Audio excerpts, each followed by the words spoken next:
السلام عليكم ومرحبا بكم في قناة مطبخ نسيمة. اليوم غادي نشوفوا طريقة تحضير مركز الحامض أو عصير الحامض وكيفية الاحتفاظ به في المجمد لشهر رمضان المبارك بطريقة سهلة ومبسطة كيف ما العادة. إلا عجبتكم الوصفة ما تنساونيش بشي كومنتير يكون زوين أو لايك للفيديو، واللي مازالين مشتركينش يشتركوا ويفعلوا الجرس باش يوصلكم كل جديد ديالي. يلا ما نطولش عليكم، ندوزو للمقادير وطريقة التحضير. وكنحتاجو في المقادير كيلو ونص ديال الحامض و4 كؤوس من سكر سنيده، ونقدروا نقسم الكميات السنيده اولا تحتفظوا بهذه الكميه اللي غادي تخرج لكم الحلاوه معتدله. ودابا نخليكم مع طريقه التحضير. وكناخذوا الحكاكه الرقيقه فاش غادي نحكوا الحامض القشره ديالو، وكنبداو كنحكوا في الحامض كما كتشوفوا على هذه الطريقه، وكنستمروا في الحكان حتى كتبان لينا هذيك القشره البيضاء. ما نحكوهاش حيت كتكون فيها المروره، او كيجي على هذه الطريقه كما كتشوفوا. كنستمروا في الحكان حتى كنكملوا الكميه كامله. من بعد ما كملنا الحكان ديال القشور ديال الحامض كتعطينا هذه الكميه، وكناخذوا الحامض كنقسموه على جوج باش نعصروه.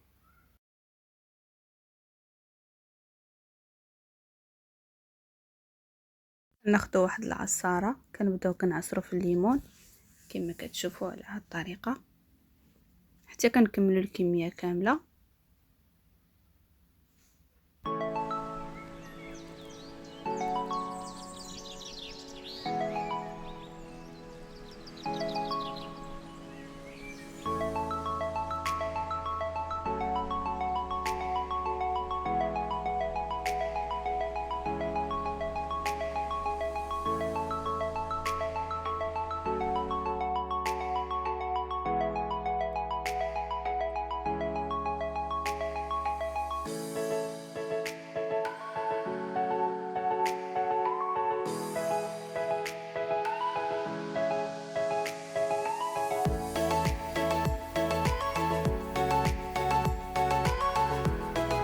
بعد ما كملنا الحامض كامل، هذه هي الكميه اللي كنحصلوا عليها. كناخذوها وكنضيفوها على قشور ديال الحامض كما كتشوفوا على هذه الطريقه، وكنبداو كنحركوا على الطريقه كما كتشوفوا. وكنجيبوا هذوك 4 الكؤوس من السكر السنيده او السكر الخشن وكنضيفوهم، وكنبداو كنضيفوا في الكاس الاول، نضيفوا الكاس الثاني والكاس الثالث والكاس الرابع، وكنحركوا جيدا.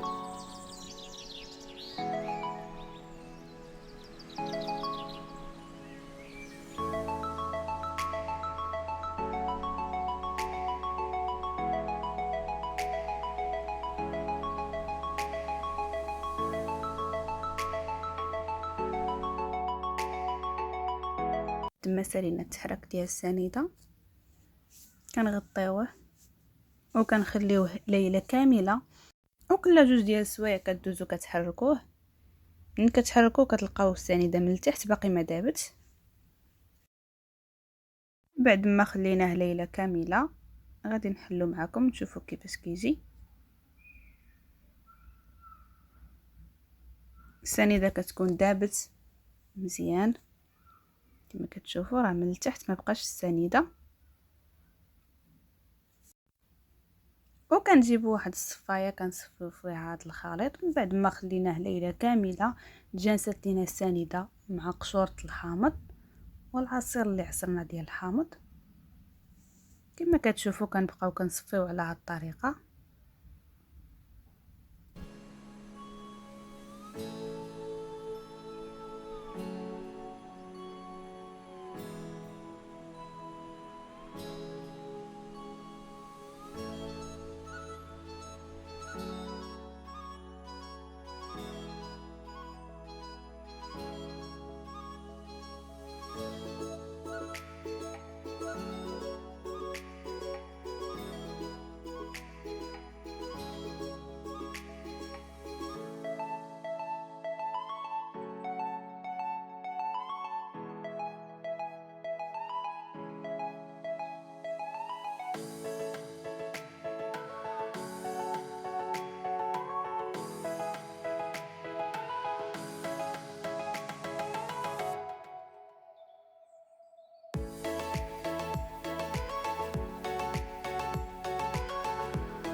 كما كتشوفوا هذه هي الكميه اللي خرج لينا من بعد ما صفيناه. وهذا كيبقى لينا كديروه في الكونجيلاتور، كديروه في الكيكه، وكنحتفظوا به في الكونجيلاتور ليله كامله باش ما كيبقاش لينا سائل على هذا الشكل. كما كتشوفوا كيولي مركز ديال الحامض. وهذا هو المركز ديال الحامض. نتمنى انه نال الاعجاب ديالكم والطريقه تكون سهله ومبسطه. ولعشاق الحامض راني ما نسيتكمش، نتوما ما تنساونيش بشي جيم وكومونتير يكون زوين. ودابا غادي ندوز نقدمو معكم في الكاس. كنهزو ملعقه كبيره وكنضيفوا عليها الماء كيف ما كتشوفوا، وكنحركو حتى يذوب. راه كيذوب بسهوله. ونتمنى انه ينال الاعجاب ديالكم وبالصحه والراحه. وصلنا لنهايه الفيديو، الى اللقاء في الفيديو الجاي ان شاء الله.